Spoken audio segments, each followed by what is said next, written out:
सध्या महाराष्ट्रावर आसमानी संकट घोंगावतंय। वादळी पाऊस आणि गारपिटीनं काही ठिकाणी थैमान घातल्याचं चित्र आहे। आता पुणे जिल्ह्यातील भोर तालुक्यात अचानक आलेल्या अवकाळीनं कहर केला। यामध्ये शेती आणि घरांचं मोठं नुकसान झालंय। भोरसह ग्रामीण भागात सोमवारी झालेल्या अवकाळी गारपीट आणि वादळी पावसाने जनजीवन विस्कळीत झालं। शेतकरी आणि ग्रामस्थांचं नुकसान झालं। अनेक घरांचे छप्पर उडाल्याने सामान्य नागरिकांचे संसार उघड्यावर आलेत। भोर तालुक्यातील वडगाव डाळ गावात वादळी पाऊस आणि गारपीट झाली। यामध्ये गावातील 7 घरांच्या छतावरील पत्रे आणि कौल उडून गेले। काही घरांच्या भिंती कोसळल्यामुळे नागरिकांना मोठा फटका बसला। या संपूर्ण घटनेत सुमारे लाखो रुपयांचे नुकसान झाल्याचा अंदाज आहे। निसर्गाच्या या लहरीपणामुळे हातातोंडाशी आलेला घास हिरावला गेला। भर पावसात आणि गारपिटीने काढणीला आलेला गहू, कांदा, ज्वारी यासारख्या रब्बी हंगामातील पिकांचे प्रचंड नुकसान झाले। आंबा बागांनाही या अवकाळीचा मोठा फटका बसलाय। त्यामुळे बागायतदार शेतकरी हवालदिल झालाय।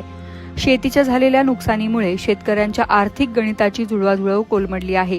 तर जनावरांसाठी साठवलेला चारा भिजल्याने जनावरांच्या चाऱ्याचा प्रश्न निर्माण झालाय। वादळी वाऱ्याचा वेग इतका प्रचंड होता की अनेक ठिकाणी विद्युत तारा तुटल्याने व खांब पडल्याने विद्युत पुरवठा खंडित झाला। महावितरणाचे अधिकारी मोठ्या प्रमाणात नुकसान झाल्याचे सांगतायत। गावात सुरू असलेल्या यात्रेनिमित्त ग्रामदेवताच्या मंदिरासमोर उभारण्यात आलेला मोठा मंडपही या गारपिटीमुळे कोसळला। पावसादरम्यान मोठ्या प्रमाणावर गारा मंडपाच्या छतावर साठल्या। त्या गारांचे वजन न पेलवल्याने मंडप अचानक खाली कोसळल्याची घटना घडली। सुदैवाने या घटनेत कोणतीही जीवितहानी झाली नसली तरी मोठे नुकसान झाले आहे। तालुक्यातील वडगाव डाळ येथे ग्रामदेवता यात्रेनिमित्त उभारलेला हा मंडप उडून गेला। उद्या वडगाव डाळची यात्रा आहे आणि यात्रेनिमित्त मंडप बांधला होता। गेले अर्धा पाऊण तास एकसारखा गारांचा पाऊस पडत होता।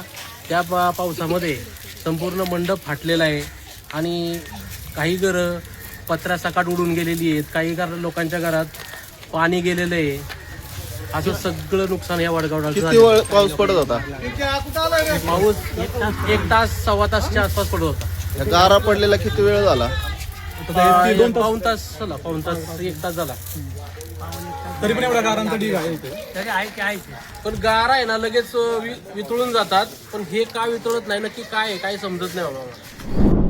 उज्ज्वला विजय चव्हाण यांच्या घराचे छप्पर उडून सुरेश यदू गायकवाड यांच्या घरावर पडल्याने त्यांच्याही घराचे नुकसान झाले। यात ते जखमी झाले आहेत। इतर गावात देखील घरांची पडझड झालेल्या नागरिकांचे आतोनात हाल होत आहेत। वादळी वाऱ्यामुळे त्यांच्या घरावरील पत्रे उडून गेल्याने पावसाचे पाणी थेट घरात शिरले। घरातील अन्नधान्य, कपडे आणि इतर संसार उपयोगी वस्तू पूर्णपणे भिजल्यामुळे मोठी हानी झाली आहे। नैसर्गिक आपत्तीमुळे हवालदिल झालेल्या शेतकऱ्यांनी आणि ग्रामस्थांनी शासनाकडे मदतीची आर्त हाक दिली आहे। आम्ही जगायचं कसं असा प्रश्न पीडित कुटुंबीय उपस्थित करतायत। विशेष म्हणजे गारपिटीची तीव्रता इतकी होती की पाऊस थांबून जवळपास 1.5 तास उलटल्यानंतरही मोठ्या प्रमाणावर गारा त्या परिसरात साठलेल्या दिसून येत होत्या। गावकऱ्यांनी यापूर्वी अशा प्रकारची गारपीट क्वचित पाहिल्याचं सांगितलं। प्रशासनाने तातडीने पंचनामे करून बाधित शेतकऱ्यांना आणि ग्रामस्थांना तातडीने भरीव आर्थिक मदत द्यावी अशी मागणी जोर धरत आहे। शगुफ्ता शेख, लोकमत.com, पुणे।